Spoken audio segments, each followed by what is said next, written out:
اس کا بھائی ماموں چچا کا ہونا ضروری ہے، اس کے بغیر نکاح نہیں ہوتا ہے۔ یہ تیسری کنڈیشن ہے۔ چوتھی کنڈیشن ہے گواہ۔ کیا گواہ ہوتے ہیں شادی میں؟ کتنے گواہ ہوتے ہیں؟ گواہ شادی میں کتنے ہوتے ہیں؟ دو یا تین؟ دو ہوتے ہیں۔ نبی نے کہا لا نکاح الا بولی و شاہدی عدل، جب تک نکاح میں ایک ولی دو گواہ، بولو ایک ولی، ایک ولی، ایک ولی، جب تک ایک ولی دو گواہ کسی نکاح میں نہیں ہوتے وہ نکاح نہیں ہوتا۔ ولی ہوتا لڑکی کا باپ بھائی کو گواہ، اس کے رشتہ داروں میں سے ایک لڑکی کی طرف سے لڑکی کی طرف سے، ان کا ہونا بہت ضروری ہے۔ گواہ اور ولی کا ہونا نکاح میں بہت ضروری ہے۔ گواہ کے بغیر نکاح نہیں ہوتا۔ اب یہاں ایک اور سب کو یاد رکھنا ہے، نکاح کرنے کے بعد نبی کی سنت یہ ہے، نبی نے کہا، ابن ماجہ کی روایت ہے، اعلنوا ھذا النکاح، لوگوں نکاح کا اعلان کیا کرو۔ نبی نے کہا نکاح کا اعلان کیا کرو۔ کیسے کرنا؟ نکاح کا اعلان کرو مطلب کیا ہے؟ اس کا مطلب یہ ہے ہمارے پڑوسیوں کو، گلی والوں کو، خاندان والوں کو معلوم ہو کہ نکاح ہو چکا ہے۔ بند کمرے میں کہیں جا کے نکاح بولو نہیں کر سکتے۔ شریعت کی نکاح میں نکاح کا پرچار ہونا چاہیے، لوگوں کو کم سے کم اس کے رشتہ داروں کو، پڑوسیوں کو معلوم ہونا چاہیے کہ دونوں کا نکاح ہو چکا ہے۔ بند کمرے میں چھپ کر گواہ کے بغیر نکاح نہیں ہوتا ہے۔ یہاں تک میرا ٹاپک ختم ہوا ہے۔ اس کے کچھ اور چیزیں مجھے بتانا مناسب لگتا ہے، وہ ہے مہر کے بارے میں۔ مہر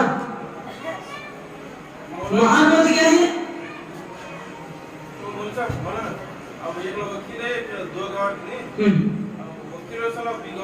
نہیں ہو سکتا ہے، ولی ہی گواہ نہیں ہو سکتا ہے، ہوگا والا۔ جہاں تک مجھے علم ہے، ناقص علم کے مطابق ولی ہی گواہ نہیں ہو سکتا ہے، گواہ کو الگ ہونا پڑے گا۔ ایک ولی، کیونکہ حدیث میں کیا ہے؟ لا نکاح الا بولی و شاہد عدل، ایک ولی اور دو گواہ کے بغیر نکاح نہیں ہوتا ہے۔ اچھا، مہر کہتے ہیں، مہر کہتے ہیں نکاح کے وقت لڑکا لڑکی کو جو مال دیتا ہے، نکاح کے وقت لڑکا لڑکی کو جو مال دیتا ہے اسے کیا کہتے ہیں؟ آپ کیا بھی دو، پیسے دو جائز ہے، زیورات دو جائز ہے، کوئی پراپرٹی دو، پلاٹ دو جائز ہے، گھر دو جائز ہے، مال دینا ہے، کچھ نہ کچھ مال دینا چاہیے تاکہ اس کو لگے لڑکی کو کہ میں نے اپنا سب سے قیمتی زیور جو میری حیا تھی، جو میری عزت تھی، جو میری آبرو تھی، میں نے کسی انسان کے حوالے کیا ہے تو بدلے مجھے کچھ مان ملا ہے۔ اس کو اطمینان ہونا چاہیے، اس کو اطمینان ہونا چاہیے۔ تو بکارت کے عوض میں جو مال دیا جا رہا ہے اس کو مہر کہتے ہیں۔ یہ مہر بھی ضروری ہے، مہر بھی بولو مہر بھی ضروری ہے۔ کیا دینا مہر میں؟ اچھا، آج کل ایک بہت غلط رواج چل رہا ہے، ذرا سنو، پکا سنو، مائیں بہنیں بھی سنیں اور آپ حضرات بھی سنیں۔ ایک غلط سسٹم آتا چل پڑا ہے، ہم جو ہم دیکھ رہے ہیں، کیا ہے؟ کیا ہے؟ سن رہے آپ؟ سنو، کیا ہوتا ہے؟ وہ اندر گپ چپ بات ہوتی ہے، ایک تھوڑا سنا دینا، لیکن لکھنا نہیں، بولنا نہیں۔ ہاں سنو، نہیں غلط ہے، نہیں یہ بھی غلط ہے۔ اس کے بعد غلطی پر ایک اور غلطی ہو رہی ہے، کیا کہتے ہیں؟ ایک تھوڑا سنا دینا، وہاں میں کسی کو بھی اس میں سے آدھا تھوڑا کو مار ڈال چھوڑو،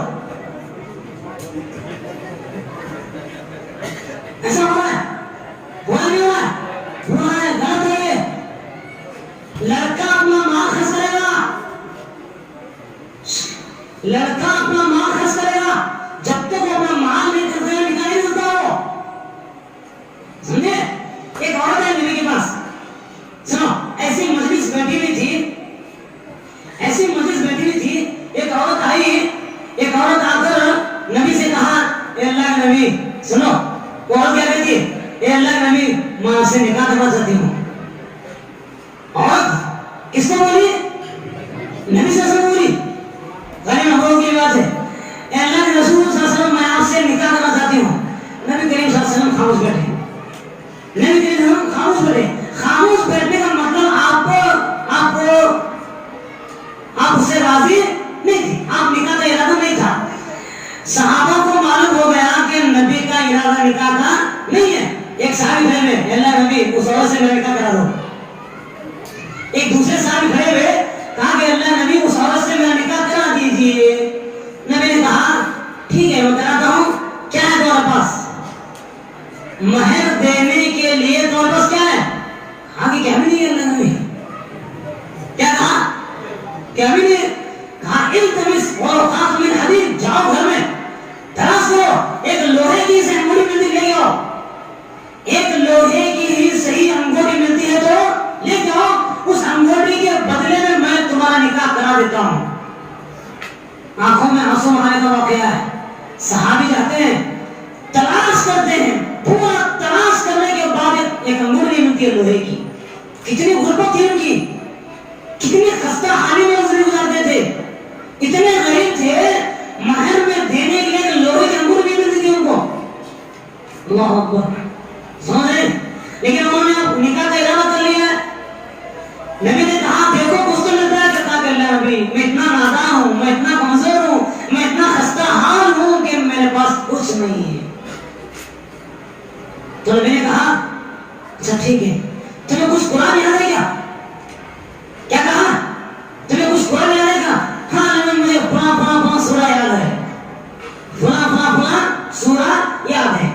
زوجتک بما معک من القرآن.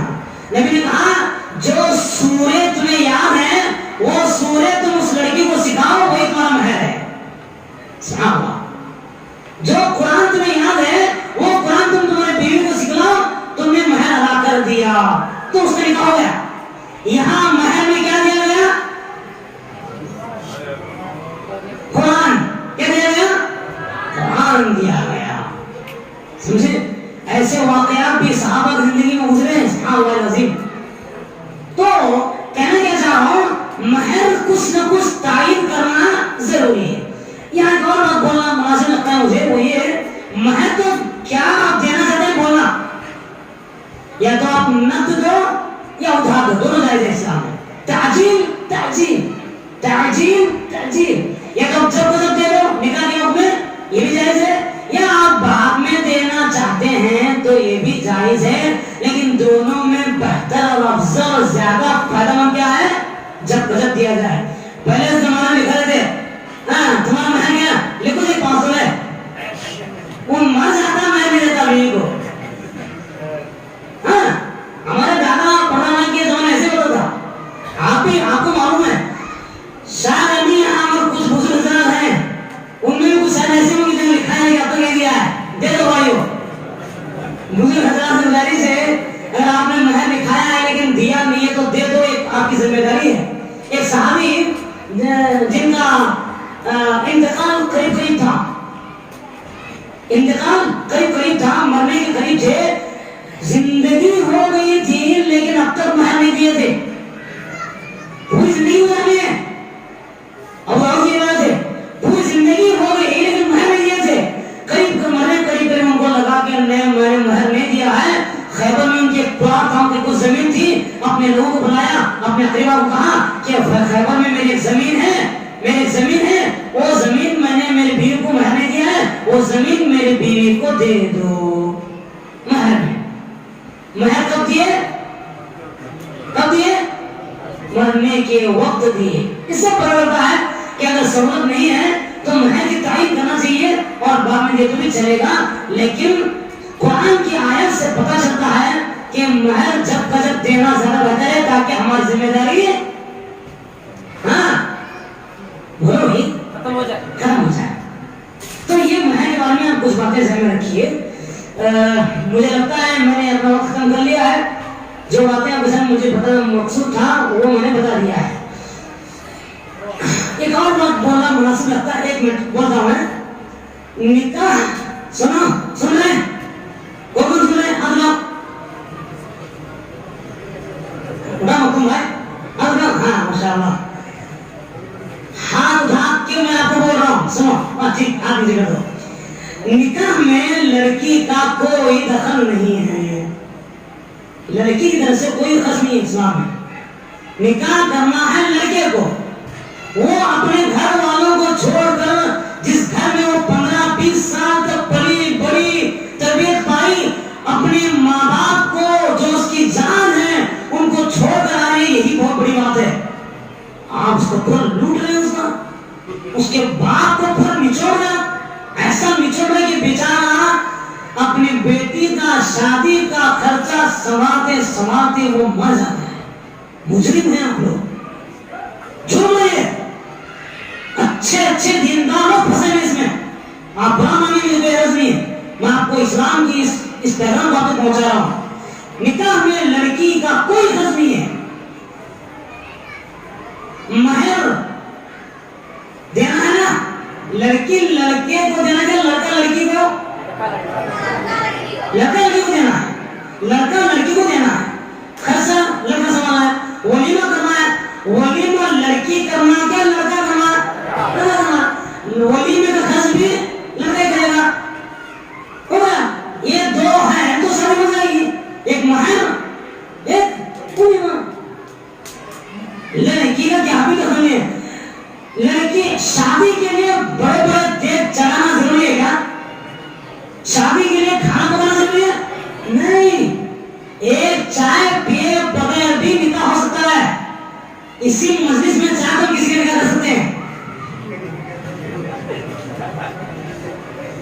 اسی مجلس میں چاہے تو کسی کا نکاح, کوئی مانع نہیں ہے, کوئی اسلام میں رکاوٹ نہیں ہے. تو یاد رکھو بھائیو, یہ جو ہم لے رہے ہیں نا, خاندان کی شکل میں, شہن کی شکل میں, باپ کی شکل میں, یہ کنڈیشن بالکل حرام ہے. مانے اللہ نے کو مرد بنایا ہے, اللہ نے کو مرد بنایا ہے, اس کا ثبوت دیں. اور لڑکی والوں بوجھ مت بنے بھائیو. کیسے کیسے واقعات, جس باپ کی 3-4 بیٹیاں ہیں, بیچارہ خون کے آنسو رو رہا ہو, اس درد کو محسوس کریں. آپ اس درد کو محسوس کریں. لڑکی ہوئی, پہلی لڑکی ہوئی, الحمدللہ جلے میں بڑھتا ہوں. پہلی لڑکی ہوئی, دوسری لڑکی ہوئی, کیا ہوا؟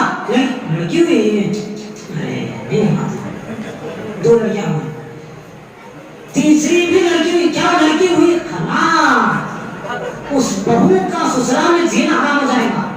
باپ پہ لوگ سے کوسیں گے, اس کی ساس کوسے گی, اس کی نند کوسیں گے. مجرم نے سماج میں اس کو کوستے ہیں. وہ بیچارے ایسے کچھ واقعہ مجھے سننے میں آئے. میاں بھی راضی رہتے ہیں, چلو لڑکی بھی, 3 لڑکیاں 4 لڑکیاں 4 بیٹے پسند ہے مجھے, الحمدللہ. میاں بھی راضی ہیں. گلی والے کے تانے ایسے ملتے ہیں جس کی وجہ سے بیچاری عورت پریشان ہوتی ہے.